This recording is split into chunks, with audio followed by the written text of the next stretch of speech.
संजय निरुपम जी नमस्कार। Can you hear me? नमस्कार। Yes, I can hear you. Sanjay Nirupam ji, people still cannot believe, लोगों को अभी भी विश्वास नहीं हो रहा है कि आपने कांग्रेस पार्टी छोड़ी है। लास्ट मिनट तक it was seen to be a threat, it was seen to be a misunderstanding. What has brought it to this situation?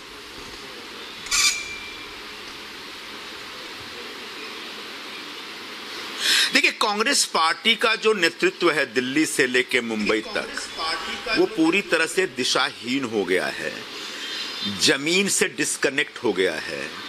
जो उनके पास अच्छे, योग्य, मेरिटोरियस और प्रतिभाशाली, मेहनती, संघर्षशील नेतृत्व है राज्यों में, अलग अलग जगहों पे, उसकी बहुत पूछ या मान सम्मान या इज्जत अब नहीं रह गई है। उनकी बातों की कोई सुनवाई नहीं रह गई। उनके बारे में कोई आगे क्या फ्यूचर प्लान हो सकता है, उनके लिए कोई पॉलिटिकल स्पेस हो सकता है, नहीं हो सकता, इस बारे में कोई चिंता करने वाला नहीं है। इसलिए धीरे धीरे मैं ही नहीं, बहुत सारे लोग कांग्रेस पार्टी से कन्नी कटाने लगे हैं। कांग्रेस पार्टी कुछ लोगों को, जैसे मेरे जैसे लोगों को निकाल भी रही है, कुछ लोग कांग्रेस पार्टी से खुद निकल भी रहे हैं।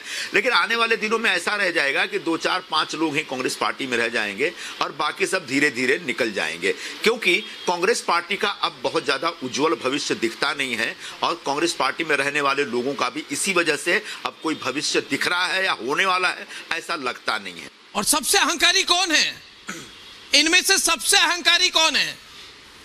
सबसे अहंकारी नेता कौन है या नेतागण कौन है?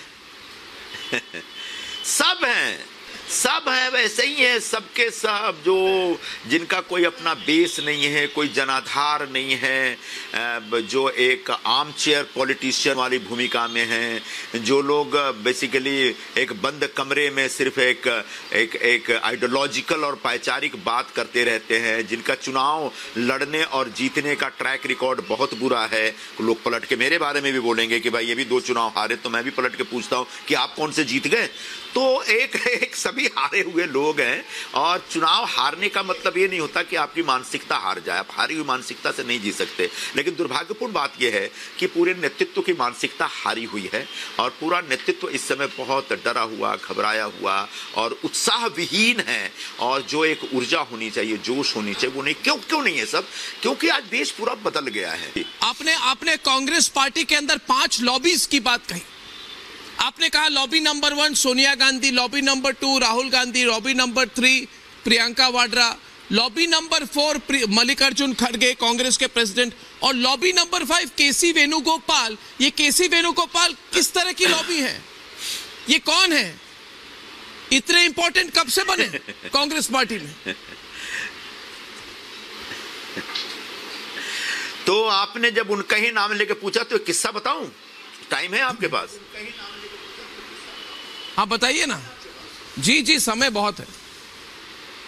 ये बहुत बड़ा आरोप भी हो सकता है। क्या हुआ कि लंबे समय तक मुझे घर पर बैठाए रहने के बाद कांग्रेस पार्टी को याद आया कि भाई संजय निरुपम नाम का भी एक हमारे पास नेता है जो मुंबई में, उसको कुछ काम देना चाहिए। तब उन्होंने संगठनात्मक चुनावों के लिए मुझे राजस्थान का प्रभारी बनाया, जिसको हम लोग कांग्रेस के लैंग्वेज में पीआरओ बोलते हैं।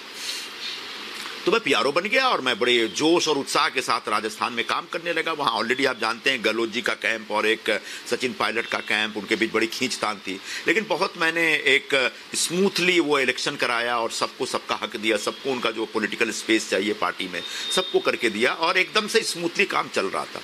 तब तक अचानक इन्हीं सज्जन का फ़ोन आता है मेरे पास एक दिन, और वो दिन भी मुझे याद है क्योंकि उस दिन मुझे कोर्ट में अपीयर होना था एक केस के सिलसिले में। वो मैं गिरगांव कोर्ट में गया था उस दिन। तो जब मैं गाड़ी में था तभी उनका फ़ोन आता है कि mister Nirupam, your work as PRO is done. मैंने कहा नहीं बस ऑलमोस्ट हो गया, लेकिन 1 हफ्ते 10 दिन का काम और है, क्योंकि जितने पीसीसी डेलीगेट्स हैं उनकी एक ज्वाइंट मीटिंग करनी पड़ेगी और उसके बाद एक हम फैसला करने जा रहे हैं कि एक रेजोल्यूशन पास करके, ये एक प्रक्रिया है कांग्रेस के अंदर। तो मैंने नहीं, आज के आज आप रिजाइन कर दीजिए। तो मैंने कहा ऐसा क्यों कर रहे हैं आप? मैंने आज के आज आप रिजाइन कर दीजिए, we are giving you Haryana.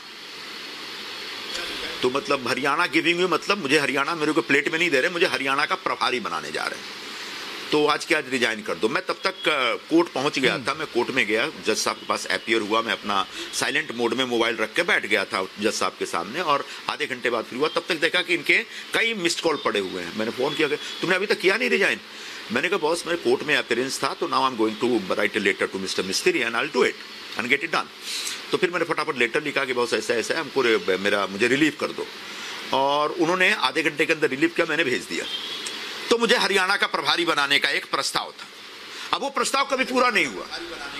मेरा जो कहना है वो ये है कि सडनली जो सेंट्रल लीडरशिप है ना, वो बहुत एकदम से अपने आप को सरेंडर्ड स्थिति में रख दिया। ऐसा लगता है कि अपने आप को परोस दिया है, जो चाहिए लेके जाओ। पहले ऐसा नहीं था। यह जो कांग्रेस पार्टी के शीर्ष नेतृत्व का जो दुबलापन है, जो वीकनेस है, वह कांग्रेस पार्टी को और भी कमजोर कर रहा है, ऐसा मुझे साफ साफ दिख रहा है। और ये लोग जो जिन्होंने सराउंड करके रखा है आपके सेंट्रल लीडरशिप को, क्यों करते हैं? मतलब उनकी रिलेशनशिप क्या है? क्या चमचागिरी की रिलेशनशिप है? इज इट अ चमचागिरी वाली रिलेशनशिप है, जिसको अंग्रेजी में कहा जाए रिलेशनशिप ऑफ साइकोफेंसी?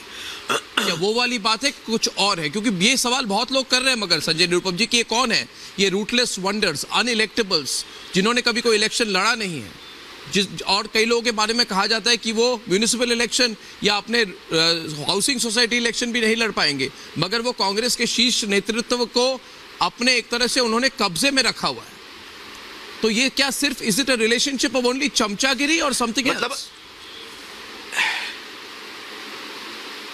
नहीं, चमचागिरी तो है ही। चमचागिरी तो प्राइमरीली कांग्रेस पार्टी में एक बहुत बड़ा गुण है, और चूंकि हम कभी चमचागिरी नहीं कर पाए, इसलिए वहां का जो एक टॉप जो वो है, जो बॉडी है, उसमें कभी हम स्थापित नहीं हो पाए, क्योंकि हमसे ये सब नहीं होता। हम थोड़े स्वाभिमानी टाइप के लोग हैं। लेकिन वहां पर ऐसे ऐसे लोग हैं जिनके लिए सही वर्ड का इस्तेमाल कर रहे हैं, रूटलेस लोग हैं, और जिनकी लाइफ में एम्बिशन क्या है कि किसी तरह से राज्यसभा पहुंच जाया जाए। उसी की तपस्या में लगे हुए हैं, और उसी की तपस्या पूरी हो जाए, उसी काम में लगे हुए हैं। तो ऐसे लोग, अच्छा, बहुत सारे लोग इस समय कुछ लॉबी में ऐसे हैं जिनके पास कोई पॉलिटिकल अनुभव नहीं है, एक्सपीरियंस नहीं है, जिनका कोई पॉलिटिकल पहचान भी नहीं है, जिनका कोई पॉलिटिकल बैकग्राउंड नहीं, लेकिन अचानक चमचागिरी करके वो हाईकमान बन गए हैं। और ऐसे लोग आपको आदेश देते हैं, ऐसे लोग आपको निर्देश देते हैं, और ऐसे लोग जिनका कोई इलेक्टिव मेरिट नहीं है, जिनके पास कैसे लोग, किन लोग, केसी वेणुगोपाल को छोड़ के कौन है? कैसे लोग हैं ये कैसे लोग हैं जो आप कौन लोग हैं? आप स्वाभिमानी व्यक्ति है, आपको अपना स्वाभिमान है क्योंकि आप इलेक्शन लड़ चुके हैं, मगर कौन है ये लोग? आप तो बोल सकते हैं ना खुलकर अभी। नहीं, ये सब इतने छोटे लोग हैं जो अचानक एक बड़ा लबादा ओढ़ करके बड़े बन गए हैं कि इनका नाम लेना मुझे लगता है कि मैं अपने आप को छोटा कर लूंगा, तो मुझसे नाम मत पूछिए। लेकिन कांग्रेस का एक एक कार्यकर्ता, मैं जो इशारा दे रहा हूं उसको समझ रहा है कि ये कौन से लोग हैं, और ये सब निकम्मे लोग हैं, सिर्फ बोल बच्चन है, बड़ी बड़ी बातें करने वाले लोग हैं, और ये इंटेलेक्चुअल बातें करके थोड़ी सी अंग्रेजी बोल करके अपने एक राजनीतिक करियर को शेप कर रहे हैं। बाकी इनके पास इनका बैकग्राउंड, इनको दिल्ली रेलवे स्टेशन पे उतार दो तो इनको कोई पहचानेगा नहीं, इनको मुंबई के बीटी स्टेशन पे पहुंचा उतार दो तो कोई पहचान, उनको गांव में कोई नहीं पहचानेगा, उनको दिल्ली में कोई नहीं पहचानेगा।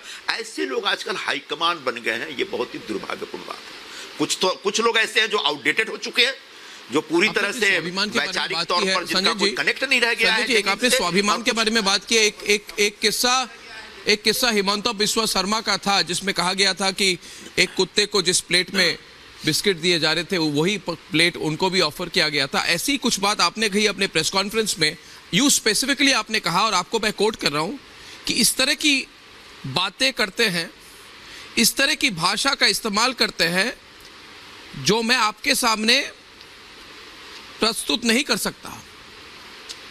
आपने कहा कि आपके साथ the kind of language which has been used is the language you cannot speak in the open about. What was said to you? आपको क्या कहा गया था? आप रिपीट मत कीजिए वर्ड्स को, मगर क्या हुआ था? आपको जो इंसल्टिंग वाली फीलिंग हुई वो क्यों हुई? अब मुझे नहीं लगता ये क्या थी? इसके बारे में जितना कह सके आप बताइए। नहीं, मुझे नहीं लगता कि जिन शब्दों का इस्तेमाल मैं सुबह नहीं करना चाह रहा था उन शब्दों का इस्तेमाल अभी शाम को करूंगा, तो वो जाने दो। लेकिन ये दुर्भाग्यपूर्ण बात है कि अलग अलग लॉबी में ऐसे ऐसे लोग हैं जो ऐसी भाषा का इस्तेमाल करते हैं और ऐसा व्यवहार करते हैं, ऐसा आचरण पेश करते हैं जो बहुत डिसगस्टिंग होता है। और मुझे लगता है कि इससे